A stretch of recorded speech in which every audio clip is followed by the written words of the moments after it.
Hello friends, welcome back. इस part की starting में हमें दिखाते हैं कि चैन हड़बड़ाते हुए अपने कॉन्डो की तरफ पहुंचता है।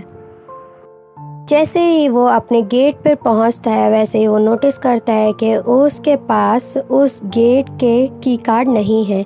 यहाँ पर वो सोचने की कोशिश करता है कि उसका की कार्ड कहाँ गिरा होगा। थोड़ी देर बाद उसे याद आता है कि जब डैड के साथ उसकी हाथापाई हो रही थी तब गलती से उसकी जेब में से उसका की कार्ड गिर के सोफे के बीच में रह गया था। यहाँ पर जब उसे ये रियलाइज़ होता है तो उसे अपनी गलती पे अफसोस होने लगता है। दूसरे ही पल हमें दिखाते हैं कि वो डायरेक्टर के घर पहुंचा होता है। यहाँ पर वो डायरेक्टर को बहुत मीठी मीठी बातें लगाता है और बोलता है, मेरे पास और कोई भी जगह नहीं है जहाँ पर मैं जा सकूँ। एक्चुअली मेरे पीछे रिपोर्टर्स पड़े हुए हैं, इसलिए मैंने सोचा है कि क्यों ना मैं तुम्हारे पास आ जाऊँ। अगले सीन में हमें दिखाते हैं टाइम ऑफिस पहुंचा होता है। अगले सीन में हम देखते हैं कि टाइम जब ऑफिस पहुंचा होता है तो डैड के सारे सामान उसके कैबिन में से बाहर निकाल रहे होते हैं। ये सब देखकर टाइम को बहुत गुस्सा आ जाता है। वो पूछने की कोशिश करता है कि डैड का सामान बाहर क्यों निकाला जा रहा है। यहाँ पर चुन उसको बेइज्जती करते हुए डैड की जो नेम प्लेट होती है उसके पैरों पे गिराते हुए बोलता है, सारा सामान इसको दे दो और यहाँ से निकलने के लिए बोल। टाइम बोलता है डैड के सामान को कोई भी हाथ नहीं लगा सकता है और वो डैड का सामान लेकर उसके कैबिन में दोबारा पहुंच जाता है। उसके पीछे पीछे चुन भी जाता है और टाइम को समझाने की कोशिश करता है, आज से वाइस प्रेसिडेंट मैं हूं तो मैं ही इस कैबिन में बैठूंगा। यहाँ पर टाइम और चुन की थोड़ी सी झड़प भी हो जाती है। अदर वर्कर्स टाइम और चुन को झगड़ा ना करने के लिए बोलते हैं। यहाँ पर ये दोनों बातों ही बातों में एक दूसरे को ब्लेम कर रहे होते हैं। चुन की मॉम तब तक आ जाती है और इन दोनों को रोकने की कोशिश करती है। यहाँ पर वो वकील भी आ जाता है। टाइम को क्लियर करने के लिए वो वकील को चुन बोलता है कि इसको बता दिया जाए कि आज से न्यू प्रेसिडेंट मैं हूँ। वो हामी भरते हुए बोलता है टाइम को कि हाँ, आज से चुन ही इस कंपनी का प्रेसिडेंट है। चुन टाइम को बहुत ज़्यादा बेइज्जत करता है और बोलता है, आज से इस कंपनी में तुम्हारी कोई भी ज़रूरत नहीं है तो मैं इस कंपनी से तुम्हें निकाला देता हूँ।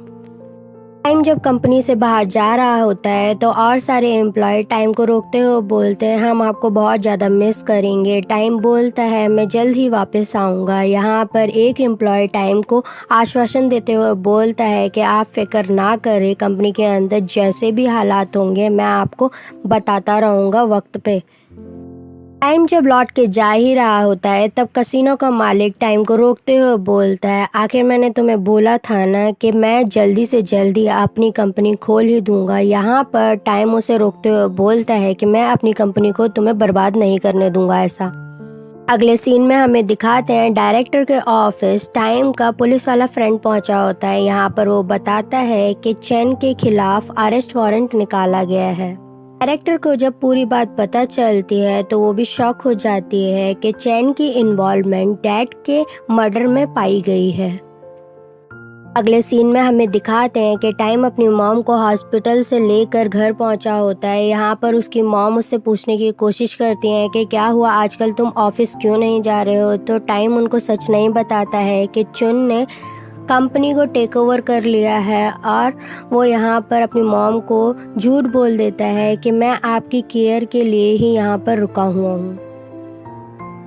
अगले सीन में हमें दिखाते हैं टाइम इतना ज़्यादा बेचैन होता है तो निच पीछे से सब कुछ देख रही होती है। उसको कॉल करते हुए बोलती है कि तुम फिक्र ना करो, मैं तुम्हारे साथ हूँ। यहाँ पर टाइम उसके पास आ जाता है और बोलता है, मुझे अपनी एनर्जी गेन करनी है। अगले सीन में हमें दिखाते हैं चुन ग्रैंडमदर के पास पहुंचा होता है। यहाँ पर वो अपनी तारीफों के पुल बांध रहा होता है ग्रैंडमदर के सामने। एक्चुअली ग्रैंडमदर का ब्रेन तो वर्क कर रहा होता है मगर वो कोमा में होती हैं और सारी बात सुन सकती हैं। यहाँ पर चुन ग्रैंडमदर को बोलता है कि आपने मेरे साथ जितना भी गलत किया है अब मेरा वक्त आ चुका है, मैं उन सब को सही कर दूंगा। चुन बोलते बोलते यहाँ तक बोल जाता है कि मुझे नहीं लगता है अब इस कंपनी को आपकी ज़रूरत है, तो आप बहुत अच्छे से आराम करें। इतना सुनने के बाद ग्रैंडमदर की आंखों से आंसू आना शुरू हो जाते हैं। वो बेहोशी में भी रो रही होती हैं। अगले सीन में हमें दिखाते हैं टाइम अपने फ्रेंड के पास पहुंचा होता है और वो बताने की कोशिश करता है कि क्या हम लोग मिलकर कसिनो के मालिक के ऊपर इन्वेस्टिगेशन कर सकते हैं। यहाँ पर उसका फ्रेंड उसको रोकते हुए बोलता है, मैं ये काम नहीं कर सकता हूँ क्योंकि मेरे पास इतनी पावर नहीं है और आज से पहले जिन भी ऑफिसर ने उसके ऊपर इन्वेस्टिगेशन करने की कोशिश की है उसका ट्रांसफ़र कर दिया जाता है। अगले सीन में हमें दिखाते हैं डायरेक्टर अपने घर पहुंची होती है। वहाँ पर चेन उसका इंतज़ार कर रहा होता है। यहाँ पर डायरेक्टर पूछने की कोशिश करती है चेन से कि क्या तुम्हारा इन्वॉल्वमेंट है डैड के मर्डर मिस्ट्री में, तो वो बोलता है नहीं, मेरे को बदनाम किया जा रहा है। डायरेक्टर को चैन की बातों पर विश्वास तो नहीं होता है, मगर चैन उसको पूरी तरीके से कन्विंस करने की कोशिश करता है। यहाँ पर डायरेक्टर उसकी कोई भी बात नहीं मानती है और वो पुलिस को कॉल करने की कोशिश करती है। पीछे से जब चैन को ये सारी बातें पता चल जाती हैं तो वो डायरेक्टर के ऊपर हमला कर देता है। डायरेक्टर पूरी तरीके से बेहोश नहीं हुई होती हैं। इसको पूरी तरीके से बेहोश करने के लिए चैन घसीटते हुए डायरेक्टर को रूम के अंदर ले आता है और सारे खिड़की के पर्दे डालना शुरू कर देता है और वो डायरेक्टर को रस्सी से बांधना शुरू कर देता है। यहाँ पर डायरेक्टर आंखें खोलकर चैन से माफ़ी मांगना शुरू कर देती है, बोलती है मुझे माफ़ कर दो। इन दोनों के बीच में बहुत देर तक हाथापाई चलती रहती है। फिर चैन डायरेक्टर को मारने के लिए गोल्फ की स्टिक उठा लेता है और डायरेक्टर को डराना धमकाना शुरू कर देता है। जैसे ही चैन डायरेक्टर को मारने ही वाला होता है, पीछे से टाइम आ जाता है। वो डायरेक्टर को बचा लेता है और चैन को बोलता है तेरा ही हाथ था ना मेरे भाई को मारने में। जैसे ही वो टाइम को देखता है वो वहाँ से भागने की कोशिश करता है और बीच सड़क में भागे चले जा रहा होता है। टाइम भी उसका पीछा करता है और गोल्फ की स्टिक से उसके ऊपर हमला कर देता है, उसको रोक लेता है। पीछे से पुलिस भी आ जाती है और वो चैन को पकड़ लेती है। अगले सीन में हमें दिखाते हैं इंटेरोगेशन पर चैन अपनी सारी बातें कबूल कर लेता है कि उसने ही डैड को मारा था। ये सब जानकर टाइम की मॉम बहुत ज़्यादा उदास हो जाती है और यहाँ पर नुच और टाइम बहुत रिलैक्स फील कर रहे होते हैं। एक्चुअली उन्होंने डैड को उसका इंसाफ दिला दिया होता है इसलिए। अगले सीन में हमें दिखाते हैं डैड के कुछ लास्ट राइट्स बचे होते हैं और उसमें चुन की मॉम भी पहुंची होती है। यहाँ पर सारे राइट्स कंप्लीट होने के बाद चुन की मॉम कमेंट्री करना शुरू कर देती हैं। वो बताती हैं कि वाडी फिर से प्रेग्नेंट है और यहाँ पर वो बातों बात में ये भी बोल देती है कि चैन अब कंपनी का प्रेसिडेंट बन चुका है।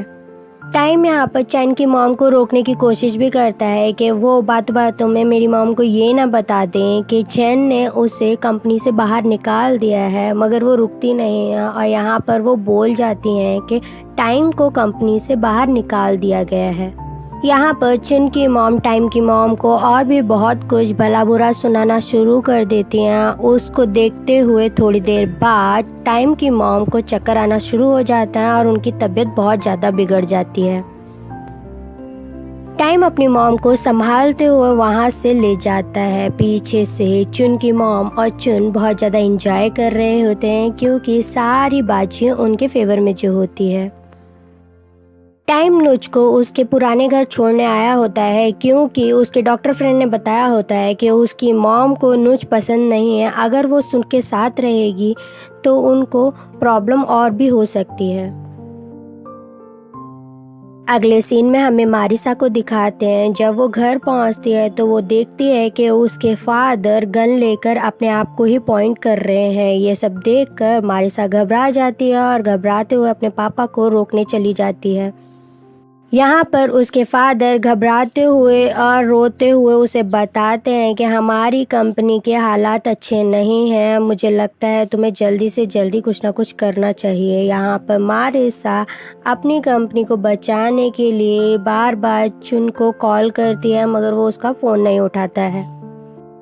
जब से चुन ने कंपनी को टेक ओवर किया होता है एज ए प्रेसिडेंट, वो एम्प्लॉयज़ को कोई भी भाव नहीं दे रहा होता है और उनकी बेइज्जती पे बेइज्जती किए जा रहा होता है। चुन यहाँ पर न्यू मोलासिस की कंपनी खोलने के लिए, जो कि क्लब के मालिक के लिए खोली जाएगी, उसके लिए फिर से बोलता है, मगर यहाँ पर कोई भी एम्प्लॉय उसकी बात पे रेडी नहीं हो रहे होते हैं। वो बोलते हैं कि हम चाहेंगे कि जितने भी इन्वेस्टर हमारी कंपनी में हैं वो इसके लिए वोट करें, तभी हम लोग मानेंगे कि हाँ, इसके ऊपर हम लोगों को काम करना चाहिए। अगले सीन में हमें दिखाते हैं जिस एम्प्लॉय ने टाइम के साथ प्रॉमिस किया होता है कि जो भी कंपनी में होगा आज से वो उसको रिपोर्ट करेगा, वो उसके पास ही पहुंचा होता है और सब कुछ बता रहा होता है कि कैसे चुन ने सारे इन्वेस्टर्स को खरीद लिया है।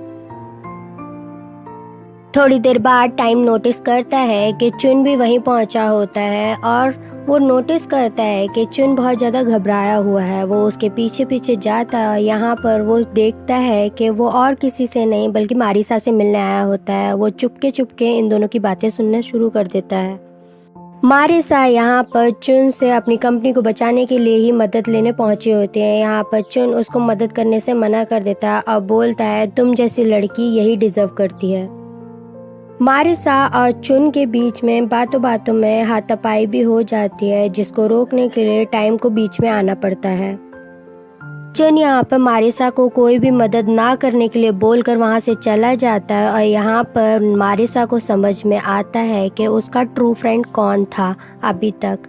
वो टाइम से यहाँ पर माफ़ी भी मांगती है अपनी हर हरकतों के लिए और बोलती है, तुम मेरे अच्छे वाले दोस्त थे। यहाँ पर ये दोनों लास्ट टाइम गुड बाय हग शेयर करते हैं और मारिसा वहाँ से चली जाती है। अगले पार्ट में हमें दिखाते हैं कि मॉम की तबीयत बहुत ज़्यादा ख़राब होती है और नुच उनका ख्याल रख रही होती है। जब मॉम को पता चलता है कि नुच यहाँ से पूरी तरीके से शिफ्ट नहीं हुई है और वो अभी भी मेरे ख्याल रखने के लिए घर आती जाती रहती है, तो उन्हें बहुत ज़्यादा गुस्सा आ जाता है और जो भी खाना नुच ने बनाया होता है वो वहीं पर उसको गिरा देती हैं और नुच को बहुत ज़ोर ज़ोर से आवाज़ लगाने लगती हैं कि अगर तुम इस घर में हो तो सामने आ जाओ।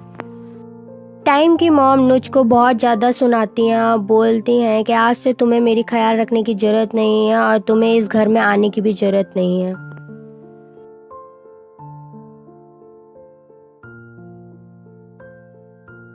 अगले सीन में हमें दिखाते हैं टाइम ग्रैंडमदर के पास पहुंचा होता है और वो उनसे बात करना शुरू कर देता है। बोलता है, इस वक्त मुझे आपकी बहुत ज़्यादा ज़रूरत है। मैं चाहता हूँ आप जल्दी से कोमा से बाहर आ जाएं। थोड़ी देर बाद हम देखते हैं ग्रैंडमदर की उंगलियां हिलना शुरू हो जाती हैं।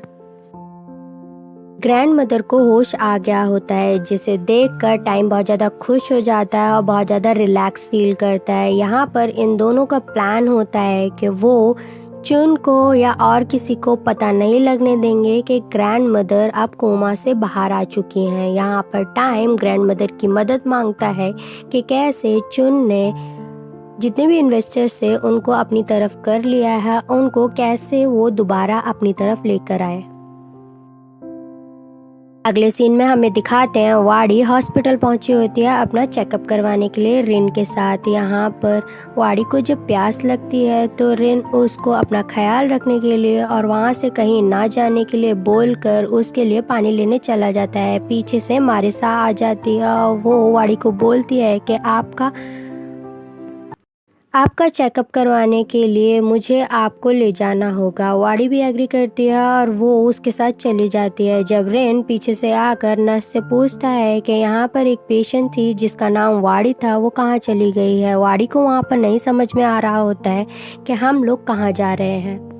वो डॉक्टर से पूछने की कोशिश भी करती है और फ़ोन लगाकर रिन को बताने की कोशिश भी करती है। वहीं पर दिखाते हैं कि रिन वाड़ी को इधर उधर ढूंढ रहा होता है। जब वाड़ी उसको नहीं मिलती है तो वो हॉस्पिटल के बाहर आ जाता है। वो देखता है कि वाड़ी को किसी ने व्हील चेयर से धक्का दे दिया होता है। वो डॉक्टर को भी देख चुका होता है कि वो डॉक्टर ही वाड़ी को धक्का दे रही है। वाड़ी यहाँ पर अपनी व्हीलचेयर को रोकने की बहुत ज़्यादा कोशिश कर रही होती है और पीछे से रिन भी उसको भागते हुए बचाने की कोशिश करता है। सामने दिखाते हैं कि चुन वाड़ी को बचा लेता है। रिन बोलता भी है कि मैं उस डॉक्टर को जाकर पकड़ता हूँ। यहाँ पर उसे रोकते हुए चुन बोलता है कि इस डॉक्टर से तो मैं निपट जाऊँगा, क्योंकि उसे पता चल चुका होता है कि कहीं ना कहीं ये मारिसा ही हो सकती है। अगले सीन में हमें दिखाते हैं मारिसा ने जो लोकेशन भेजी होती है, जुन वहाँ पर पहुँच चुका होता है। यहाँ पर मारिसा उसको 5 मिलियन देने के लिए बात करती है। मारिसा की बात ना मानते हुए वो बोलता है, मैं तुम्हें 5 मिलियन किस बात के दूँ। मारिसा यहाँ पर जुन को धमकी देते हुए बोलती है, अगर तुमने मुझे टाइम पर पैसे ना पहुँचाए तो मैं टाइम को सब कुछ सच सच बता दूंगी कि डैड के मर्डर पर तुम्हारा भी हाथ है। चैन और डैड की उस दिन वीडियो तुमने ही बनाई थी और उसको लीक भी तुमने ही किया था। ये सब जानकर चुन को बहुत ज़्यादा गुस्सा आ जाता है। यहाँ पर मारिसा बंदूक निकाल देती है और इन दोनों में थोड़ी देर हाथापाई भी चलती है। अगले सीन में हमें दिखाते हैं ग्रैंड मदर टाइम को जितने भी इन्वेस्टर होते हैं उनकी वीकनेसेस बता रही होती हैं कि सामने वाले को वो कैसे खरीद सकता है। अगले सीन में हमें दिखाते हैं टाइम ने ग्रैंड मदर की बात मानते हुए और उनके सारे इंस्ट्रक्शन बहुत अच्छे से फॉलो करते हुए बहुत सारे इन्वेस्टर्स अपने साथ कर लिए होते हैं, जो कि बाद में उसके ही फेवर में वोट करने वाले होते हैं।